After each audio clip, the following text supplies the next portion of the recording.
Israel will take nearly 5 square miles in the Jordan Valley, the most at one time since the 1930 Oslo Peace Accords. The move follows 2 other seizures in the West Bank this year, while Israel continues fighting Hamas in the Gaza Strip. Israel has just approved the largest seizure of land in the occupied West Bank, land that doesn't belong to them, land that belongs to Palestinians. They're stealing more of it, and they're doing so, or annexing a larger portion of it. This is the largest portion they've annexed in over 30 years, and that's according to a watchdog group, which we'll get to in a moment. And obviously, this is an illegal move, but who cares about international laws? Who cares about war crimes when Israel gets to break all of those international laws with impunity and with the United States providing cover regardless of what they do? Authorities recently approved the appropriation of 12.7 square kilometers, nearly 5 square miles of land in the Jordan Valley, according to a copy of the order obtained by the Associated Press. Data for Peace Now, the settlement tracking group, indicate it was the largest single appropriation approved since the 1993 Oslo Accords at the start of the peace process.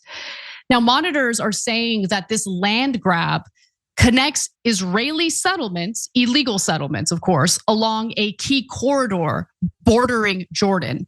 So Yoni Mizrachi, who is the head of settlement tracking at Peace Now, described the land grab announced Wednesday as part of a strategy to establish a buffer zone between Jordan and Palestinian lands and choke off the practical possibility of a Palestinian state.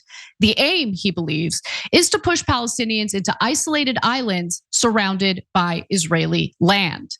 Quote, they definitely see this area as a strategic area, as the first and one of the easiest ways to begin annexation. Thanks for watching. Our audience has helped build TYT into the media giant it is today. Together, we can accomplish anything. Support our work and join us at tyt.com/team. So where's the Biden administration on this? Are we gonna keep giving them weapons?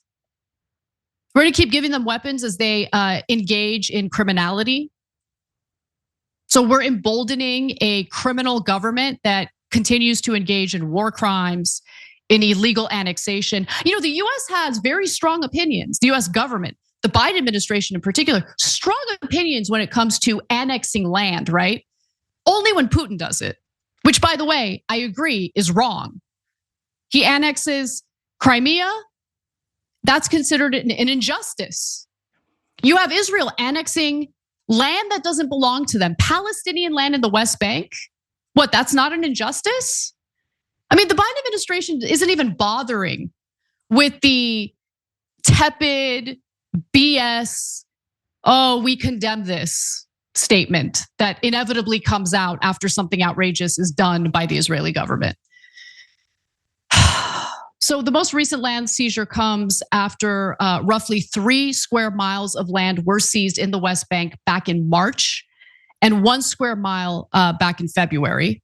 And that makes 2024 by far the peak year for Israeli land seizure in the West Bank, according to Peace Now. And by declaring them state lands, the government opens them up to being leased to Israelis and prohibits private Palestinian ownership. They're just stealing the land. And so when you have,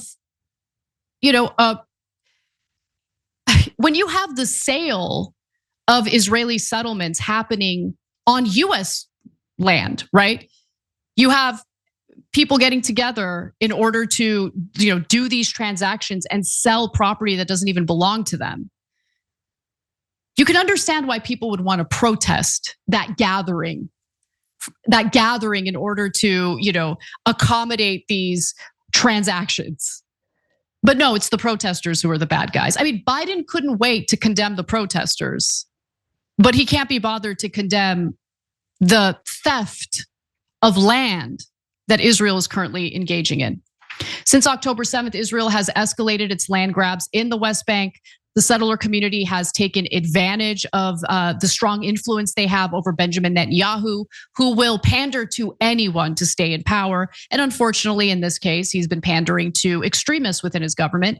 Finance Minister Bezalel Smotrich, a settler himself, has ramped up the policy of expansion in the hopes of solidifying Israel's hold on the territory.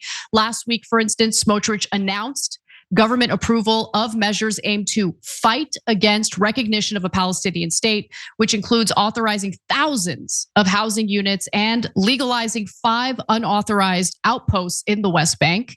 He says, quote, "We came to settle the land, to build it, and to prevent its division and the establishment of a Palestinian state, God forbid." And he said this during a religious Zionism party conference last month. He vowed to change the map dramatically by claiming more West Bank land than ever before as state land. So when statements like that are brought up in an international setting, whether it's before the International Criminal Court or what have you, who's gonna come forward and say, oh, no, Bezalel Smotrich said that? Yeah, he said that. Those were his words. But that's not what he meant. That's not what he meant. Like, what pathetic excuse are the defenders gonna give us when it comes to this? It's disgusting. This is disgusting. And it is so shameful that our government is supporting it. Because that is what we're doing. We are supporting it. As we condemn, and when I say we, I mean our government. I don't mean the American people, because I wouldn't say most American people, a lot of people aren't even paying attention to this, unfortunately. But I think anyone paying close attention to this story sees the injustice.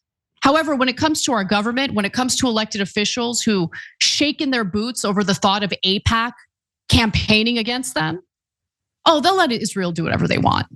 And it's immoral and disgusting. It makes me ashamed of our government. And it doesn't matter if it's a Democratic administration or a Republican administration.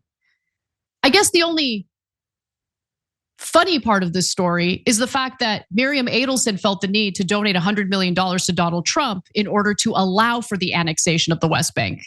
She wasted her money. Turns out that Israel was gonna do it under Biden, and Biden wasn't gonna do a damn thing about it to stop it.